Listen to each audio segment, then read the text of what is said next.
Hey everybody, Wisnefske here with my video newsletter, and the topic of this newsletter is what not to say when you're looking to build a barndominium. The reason I chose this topic was because this has come to light in the last week 2 times, and I thought it was super important to help people realize that what they say could actually affect if they can, work with the building administrator, the zoning administrator, when they're looking to build this type of house. And so the first thing that I would not say is, I want to build a barndominium. The second thing I would not say is, can I build a barndominium? And then the final and third thing I would not say is, are there any restrictions against me building a barndominium? Now, I'm one that really likes to do due diligence. I do deep dives in all of the properties that I list, purchase, basically whatever. I'm always doing homework on them, and it involves zoning, what I can do on the property, if there are any restrictions. So the reason I bring these up is because it's all about how you phrase the question or phrase the sentence that you're talking to these zoning and building administrators and inspectors about.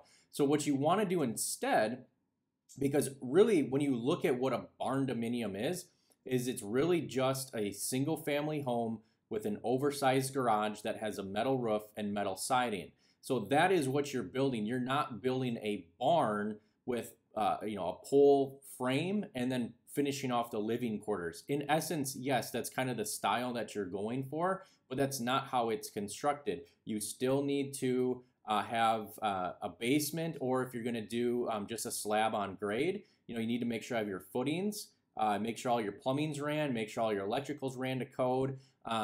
It's framed well. You're going to have inspections just like a regular house that's being constructed.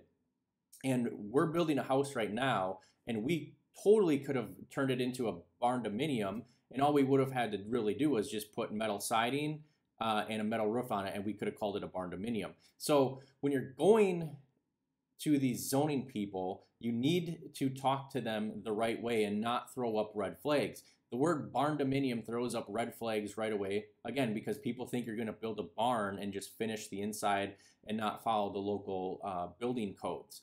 So instead, what you want to do is you should meet with a designer and get a floor plan picked out. Like I said, it's really just a house that has an oversized garage that's attached and a living quarters, which is the house part. And you're just making that all under one roof, just like a normal house. So if you work with a designer, get your layout done, and really, as far as restrictions go, most municipalities around here just have a minimum living square footage. Where we're building in Jackson, you had to have a minimum 1,200 square feet for a 1-story house. So we, in essence, could have made this barndominium even bigger by going with 1,200 square feet of living space, and then maybe a attached garage that could have fit 6 cars in it. But we would have just worked with the designer to make that work. Obviously, that's not what we did, but we certainly could have. So again, just to recap, you would, there's plenty of online resources for floor plans and stuff like that. I would recommend getting a couple of those, and then do meet with a local designer because they will understand building codes in that local area. So if you're in Wisconsin, pull some plans from online, but then work with a designer or some sort of architect that is in the state. And yes, it's going to cost money, but this is going to get your point across that much easier, more efficient when you're talking to these building administrators when you go to get your building permit, because they will review the plans. Now also, when you go to bid out the house, they will need those plans.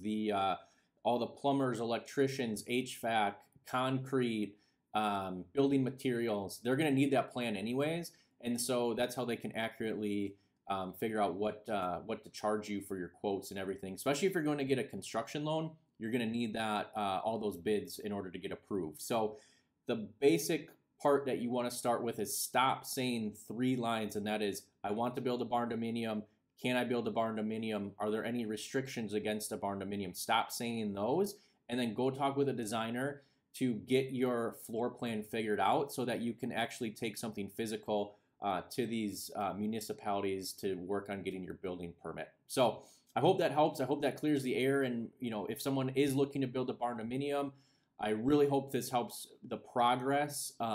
If you've hit any snags, my guess is if you're watching this video, you've probably hit a snag somewhere, and it's probably because you asked the wrong questions and weren't prepared for what is actually involved with building this type of house. Again, it is just a single family home with an oversized garage and some living space. So any questions, feel free to reach out, al@landandlegacygroup.com. Thanks for checking out this video, and I hope to see you in the next one.